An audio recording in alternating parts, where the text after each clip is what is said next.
Oi, tudo bem com você? Eu espero que sim. Espero que esteja tudo bem na sua vida. E mais uma vez, nós vamos seguir com o nosso estudo ainda no capítulo 8. Agora no terceiro bloco, Jesus defende a sua missão. Nós começamos com a mulher adúltera, Jesus, a luz do mundo, e agora Jesus vai defender a sua missão e a sua autoridade, a qual no início, onde fala sobre Jesus, a luz do mundo, ficou meio ali confuso, né, em respeito à sua autoridade, porque eles não creram na autoridade de Jesus, não creram que ele é filho de Deus e nem que Deus é a sua testemunha, como ele falou, que Deus é a sua testemunha na obra que ele fazia. Agora Jesus vai mais uma vez explicar a sua missão e a sua autoridade e defender, né? Defender a sua divindade e seus propósitos. Não foi fácil, eu sempre digo, gente, vamos acompanhar a vida de Jesus através dos escritos, através dos evangelhos, né? E a gente vai se surpreender com coisas que aconteceu em sua vida que muitas vezes a gente acha que, por não estudar bastante, acha que foi fácil, acha que ele não sofreu tanto, a não ser a cruz. Não, mas toda a carreira de Jesus, todos os dias de Jesus, todos os ensinamentos, houve divergência, controvérsias, ofensas, farpas, hostilidade. Houve tanta coisa, cada palavra que saía da boca de Jesus se seguia ali depois uma série de hostilidade, uma série de palavras contra ele, que qualquer um de nós que não tivesse um controle emocional que nem Jesus tinha, a gente não suportaria. Mas vamos para o estudo. Jesus defende a sua missão e autoridade, versículo 21. De outra feita, lhe falou dizendo: Vou retirar-me, e vós me procurareis, mas perecereis no vosso pecado. Para onde eu vou, vós não podereis ir.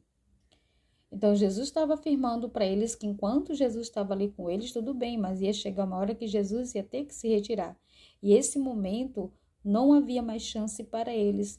Ainda que eles procurassem por uma chance, ainda que eles procurassem por Cristo, o pecado deles o havia já o entregue à condenação. E isso é muito sério, porque muitos afirmam que Deus é amor, que não existe pecado, que não existe inferno, por falta de uma boa leitura da Bíblia. Versículo 22. Então diziam os judeus, como sempre, eles cegos de espírito, cegos de consciência, cegos em todas as esferas. Então diziam os judeus, terá ele acaso a intenção de se suicidar-se? Porque diz, para onde eu vou, vós não podereis ir. Ou seja, o aviso de Jesus foi bem claro. Vocês vão me procurar, não vão me achar e vão perecer nos seus pecados. Eles, ao invés de se alertarem com o que Jesus estava falando, eles acharam que Jesus estava em uma despedida, porque Jesus ia se suicidar. Olha a mente da pessoa. Mas isso acontece com a gente, quando a gente não entende os desígnios de Deus. Deus nos revela algo e entendemos de outra forma completamente diferente. Então, muitas vezes nós somos tapadinhos assim também. Para onde eu vou, vós não podereis. Versículo 23. E prosseguiu: Vós sós de cá de baixo, eu sou de lá de cima. Vós sós deste mundo, eu deste mundo, eu não sou. Nós temos que fazer um pareamento aqui. Nós temos que entender quem são de cima e quem são de baixo. Porque assim como Jesus diz que ele é de lá de cima, ele quer que nós tenhamos também essa mesma visão de que nós não somos do mundo. Vós não sois deste mundo. Então, se nós quisermos seguir mais Jesus, se nós quisermos ser seus seguidores, a primeira coisa que nós temos que abrir mão é deste mundo, das coisas deste mundo, das paixões deste mundo, das coisas que esse mundo defende, e olhar para Cristo como autor e consumador da nossa fé e desejar o céu, e passar a ser do céu, viver como o céu ordena que vivemos. A palavra nos instrui como viver para irmos para o céu. Versículo 24 diz: Por isso eu vos disse que morrereis em vossos pecados, porque se não credes naquele credes que eu sou, de novo aqui, ó, eu sou, morrereis nos vossos pecados. Então, Jesus estava denunciando a depravação espiritual desse povo, porque eles verdadeiramente eram assim, eles eram maus, né? E o pecado nos causa ignorância e hostilidade. Quando nós estamos muito envolvidos com o pecado, quando alguém tenta falar sobre os nossos erros, ao invés de nós receber como um alerta, uma advertência, nós recebemos com hostilidade, recebemos como uma pedra, né? E ao invés de nós abrirmos o coração para atentar ao que está sendo dito, nós reagimos de uma forma grosseira, brusca, e muitas vezes nós fazemos que nem os judeus. A gente quer que a pessoa, né, vá para longe, e os pensamentos e intenções são as piores que possa imaginar. Versículo 25.